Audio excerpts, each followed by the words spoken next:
जो सिद्ध महापुरुष है उसके द्वारा जो भी होता है वो अकर्म हो जाता है।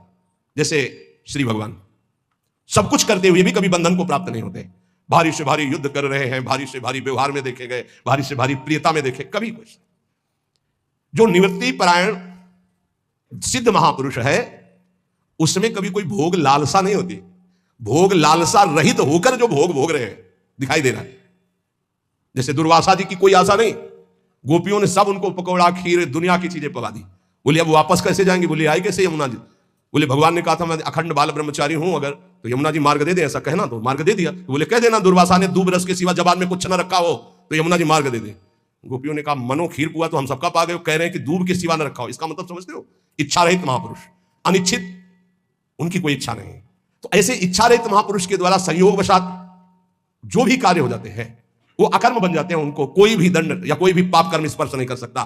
इसलिए बड़े बड़े महापुरुषों की लीलाएं देखी जाती है, विचित्र कोटि की लीलाएं देखी जाती है। बिल्कुल उनका अनुकरण न करें। जैसे आद्य गुरु भगवान शंकराचार्य मछली खा गए, फिर कांच पी गए, सबकी सामर्थ्य थोड़ी है। बहुत एक सिद्ध महापुरुष थे कूटस्थ स्वामी, उनका नियम था खप्पर ऐसे कर दो जो डाल दोगे वो पालेंगे, जो डाल दोगे। तो कुछ उपद्रवी गांव के लोग थे, जब पता चला कि ऐसे नियम वाले हैं तो सीधे कोबरा को पकड़वाया, जो बीन बजाने वाले लोग होते हैं उनसे पकड़वाया और काट करके सीधे जहर सहित रांधा उसको, उनके खप्पर में डाल दिया।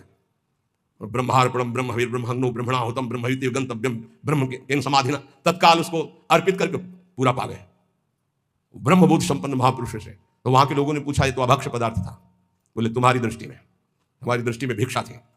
फिर एक ने उपद्रव किया, आकर मदिरा डाल दी उसमें खप्पर। तो मुस्कुराए, उन्होंने कहा यहां तो कोई फर्क नहीं पड़ने वाला, पर तुम्हारी नरक की जो है गति पक्की हो रही, तुम भिक्षा में एक साधु को क्या दे रहे हैं?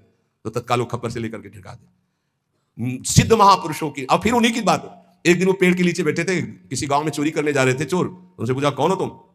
वो कुछ नहीं बोले। कौन हो तुम? कुछ नहीं। खूब लात और डंडों से मारा। सुबह जब लोग आए तो पड़े घाव उनके देखे, डंडे दे। तो किसने मारा? ये पता नहीं किसने मारा।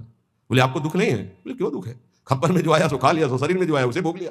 सिद्ध पुरुषों की नकल थोड़ी कर सकते हैं, वो तो स्थिति प्रज्ञ महापुरुष है। शिव जी हलाल जहर पी के सब पी जाएंगे क्या? तो यहां कह रहे हैं कि उपासक को चाहिए कि महापुरुषों के जो वचन से आचरण मिले उनके अनुसार चले। निवृत्ति परायण साधक सदैव महापुरुषों के वचनों का अनुगमन करे, उनके विरुद्ध आचरण, निरर्थक आचरण, प्रमादयुक्त आचरण कभी न करे, तो वो भी सिद्धावस्था को प्राप्त हो जाएगा।